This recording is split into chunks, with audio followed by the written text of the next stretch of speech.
kututazama popote ulipo nchini Kenya and abroad, yeah, within or without Kenya. Tunashukuru sana. We are so happy to have Mukami with us live in studio. Karibu sana. Thank you. It's good to be back. How are you doing? I'm good. I'm good. How about your Cameroon? Let's say the football was very good. The country. Let's also just say that I'm glad to be home. Kenya kuko sawa kabisa. We are good. We are good. It goes to the point that Rocho was making last week here about what is this? Comoros and other countries that don't even have some sort of standing yet. Now on a host. Imagine Kenya hinchi yetu. All right. Anyway, Tijan, karibu sana. Nimekaribia. Uko salama? Shambamba. Yes. Yeah. Everything is good. Cool. All right. Pulisic, Steven Hitera, aka Hazard. Asante sana. Welcome back, Mukami. I'm glad, very happy you're back. And hoping to do what we do best. Yes. Yes. All right. Well, I want to start on another sad note, though, before we move on, because this is it's a topic of discourse. It's been there online. You know, the loss of Juma, and of course, people are crying for justice. He was, for lack of a better word, slashed or found with marks, and it was not a very interesting sight, and many people have fond memories of him, so tributes have been pouring in. You know, maybe of course a Saudi Arocho, because of, you know, longevity in the game. What would be your comments? Well, first and foremost, I'd like to send my condolences to the family, friends, and everyone who knew Juma. Juma was a very outgoing guy. He loved Kenya, and is one of the guys that the fact that he put a lot for the country, much did not come his way. I remember the last time I was with him in Comoros, apparently the country that I described last week. I was with him in Comoros when Kenya played Comoros. And you could see the patriotism. In fact, there's a point that we were almost locked out of the stadium because of Juma. His patriotism, he came into the pitch, and the Comoros was so surprised to see somebody of this kind. In fact, we were held at the gate for about 15 minutes. And if it were not for Victor Wanyama, then the captain of Harambee Stars, who said that if Juma is not coming in, then the entire contingent, even the players, are not coming in. So rest in peace, my friend, and I believe that whoever, the very guys who did this, are going to be brought to book. Sula. For me, it's a tinge of sadness, as Rocha said, because when he died, this was on Wednesday. I think he lost his life around 9 p.m. the night, and when news was trickling in, was dawn of that particular day. Now the helter-skelter to try and confirm if this is true. And for me, it's a regret, because I think as sports stakeholders, we let him down. Let me say, beginning by sports journalists like ourselves, we let him down. The clubs he so dearly loved, Kakamega Homeboys let him down, AFC Leopards let him down, FKF let him down, the sports ministry let him down, and to a greater extent the Kenyan government let him down. Why am I saying so? Because Juma was out there and on record saying his life was in danger. He feared for his life. Nobody cared to take a listen or to go deep and know why he was saying his life is in danger. He engraved this on his body, yet no one acted. Right now, we are seeing a lot of people issuing condolences, even the leaders. But we need to ask ourselves, what have we done for Juma? This is somebody who gave so much to the game. He sacrificed. He was a newspaper vendor in Nakuru, but he would make it his responsibility to be in the capital whenever big matches were being played. Every time he had that Kenyan flag, his images were beamed across the world, just marketing our country. So in my view, this is somebody who maybe the regime should have rewarded in showcasing Kenya's diverse culture, his dancing, painting his body, always the Kenyan flag.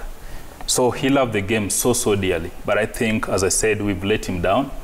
I'm not sure how fast the wheels of justice will roll, because in this country, cases are littered. People who have been murdered, nothing has ever come out of it.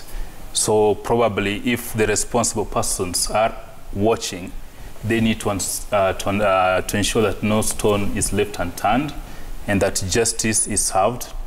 And while at it, probably this something Balozi Amina Mohammed need to look at.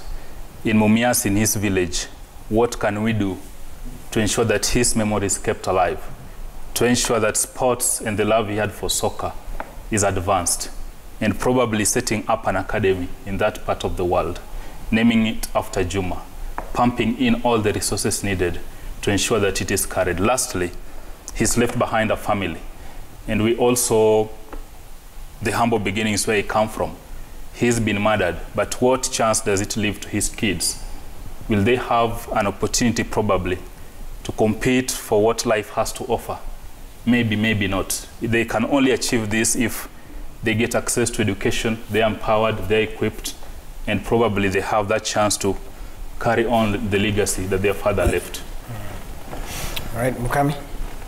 Yeah, condolences to the friends of the family. I think Swila has made a very important point in terms of how we have failed, even as the media and the fraternity, the government, and here's hoping that the wheels of justice do its thing, that whoever orchestrated this, it gets to be behind bars.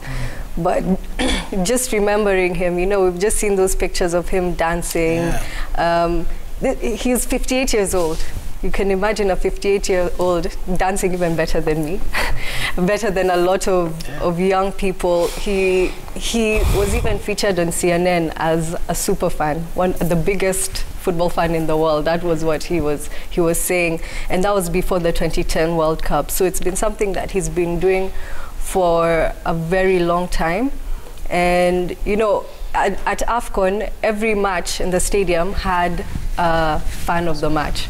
So they would display that fan, whatever regalia that they're having, whatever painting.